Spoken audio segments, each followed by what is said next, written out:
This guy named now my mother, Angela Maria Dozier, aka Angela Maria Dozier Carter.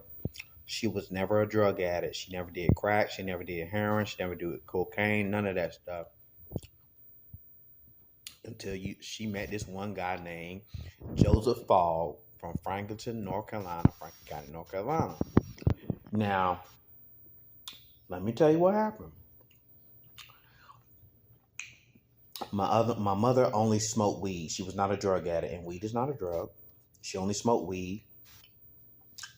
They were quote unquote dating, and come to find out, he wasn't what she thought he was, and he was a abusive dude. He beat up women. He was known for beating up women. My mama didn't know that, and he was known for drugging women, putting syringes in girls, such as heroin, to drug them out, have them strung out on drugs, so they can obey what he has to tell them to do.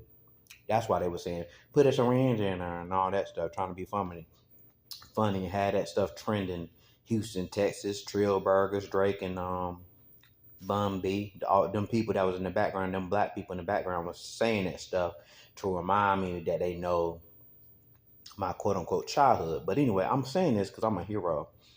Anyways, the story goes, one day, I'm in my room in Youngsville, North Carolina, at my mom's house, our house that we paid for in Franklin County.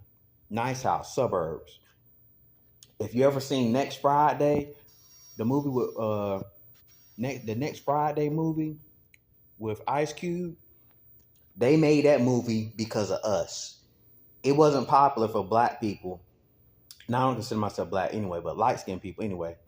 People of color, light-skinned people, to be moving in the suburbs. We was the first people to be in the suburbs, to be light-skinned, because we was balling and rich like that. Dozier's Login Incorporated is me and my mom's business, and I own that business. But anyway, we inspired that movie far as like the moving to the suburbs part and getting rich and being rich part. We inspired that part of that movie. But anyways, I'm gonna try to make this quick. So she found out he wasn't what she said he was, and one day I was in my room with my brother.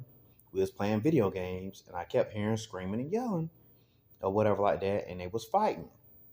So, and this wasn't the first time I seen them fighting. And he knew I wasn't scared of him.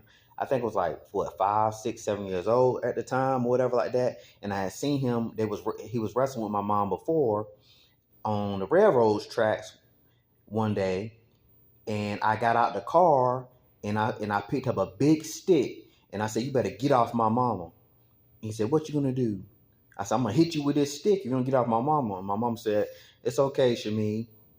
It's fine. Go get back in the car.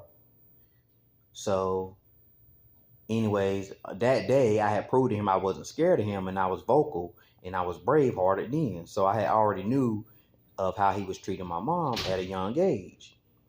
So anyway, I put the stick down that day, and they got off each other. Every time that was the first time I had seen him do that or whatever like that. And I told my mom, like, you need to break up with him. He's no good.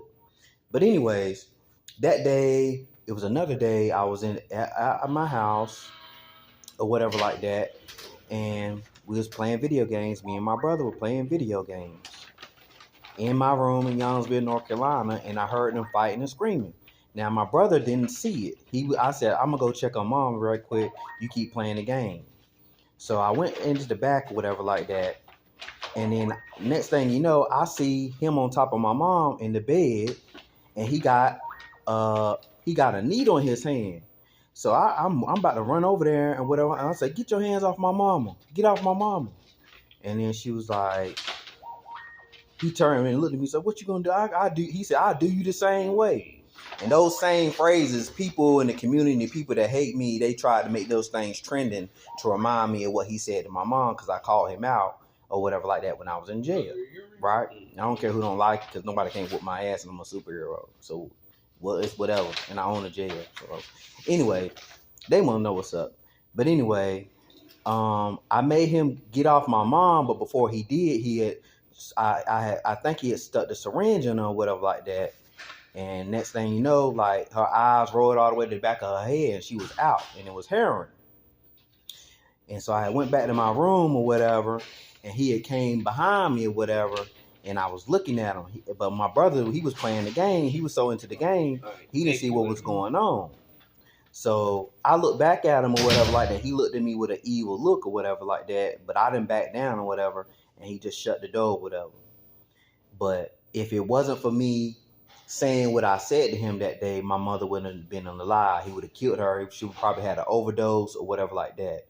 But that's how my mother became strung out on drugs. My mother was always the one to tell everyone don't do drugs, and weed is not a drug. And she only smoked weed occasionally or whatever. But she was a big pothead. She smoked weed, but she wasn't doing fentanyl, crack, cocaine, none of that stuff. My mother was rich, and she's rich through me now to this day.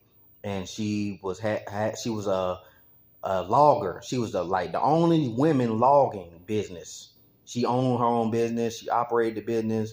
She taught me the business. I knew it, and I encouraged her and knew about the law and told her about the law, what she should do and stuff like that. And the employees she had, I was coaching them about law and stuff and telling them how they should go about doing business and going about handling court cases and lawsuits and all that stuff at a young age.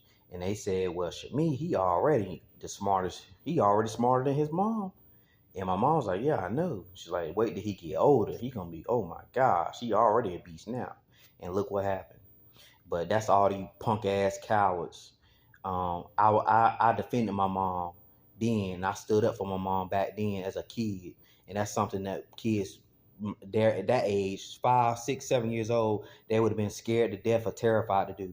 But I stuck up for my mom and I saved my mama's life. So what y'all want to do? Make that trending, bitch. Fuck y'all cowards. I don't care if you white. I don't care if you black. I don't care if you Hispanic. I don't care what you is. I did that as a kid. And I made it happen. But go ahead and make it trending. What I just said, all them things that happened. Go ahead and make it trending so everybody around